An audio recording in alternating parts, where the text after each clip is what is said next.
Welcome to steno dictation. Dictation 5 second बाद शुरू होगा।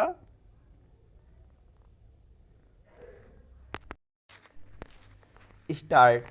प्रधानमंत्री नरेंद्र मोदी ने भाजपा के राष्ट्रीय अधिवेशन को संबोधित करते हुए जिस तरह एक बार फिर यह कहा कि भाजपा अपने बलबूते 370 सीटें जीतेगी और राष्ट्रीय जनतांत्रिक गठबंधन यानी राजग 400 से अधिक सीटें हासिल करेगा, उससे यह स्पष्ट है कि वह आत्मविश्वास से भरे हैं और तीसरी बार सत्ता में वापसी को लेकर सुनिश्चित है। मौजूदा स्थितियों में मोदी का तीसरी बार सत्ता में लौटना इसलिए आसान दिख रहा है क्योंकि विपक्ष बिखरा हुआ है और उसे नेतृत्व दे सकने वाली कांग्रेस अपनी रीति नीति तय नहीं कर पा रही है। कुछ समय पहले जो INDIA भाजपा का मुकाबला करता दिख रहा था वह बिखराव और टूट फूट से ग्रस्त है। यह ठीक है कि राहुल गांधी प्रधानमंत्री मोदी के प्रति हमलावर हैं और वे कई समस्याओं का भी जिक्र कर रहे हैं, लेकिन वह यह बता सकने में सक्षम नहीं हो पा रहे हैं कि उनके पास इन समस्याओं का समाधान क्या है।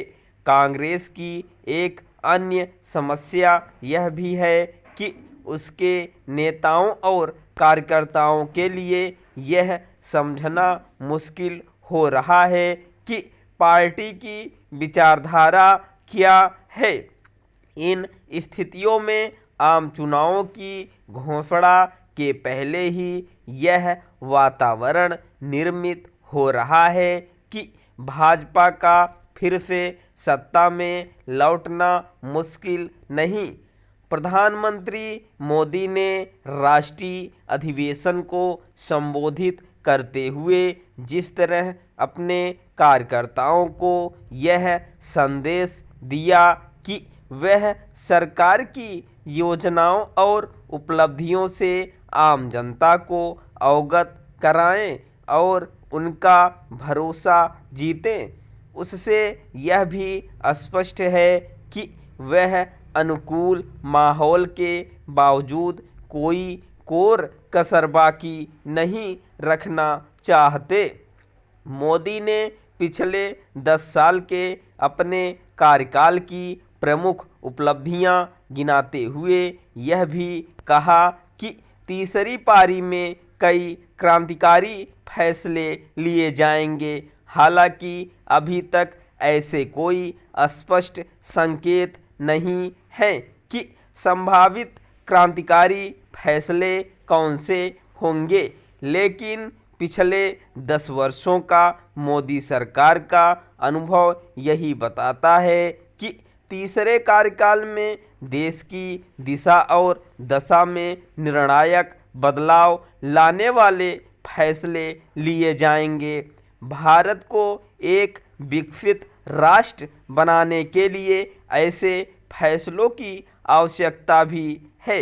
इससे इनकार नहीं कि पिछले 10 सालों में अनेक क्षेत्रों में महत्वपूर्ण कार्य हुए हैं, लेकिन इसकी भी अनदेखी नहीं की जा सकती कि अभी काफ़ी कुछ किया जाना शेष है।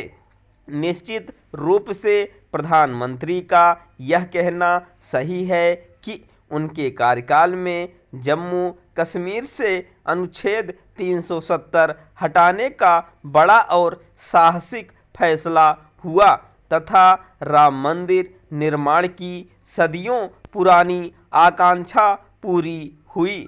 भले ही राम मंदिर का निर्माण सुप्रीम कोर्ट के आदेश से हुआ है, लेकिन इतनी शीघ्र निर्माण इसलिए संभव हो पाया क्योंकि केंद्र में मोदी सरकार थी।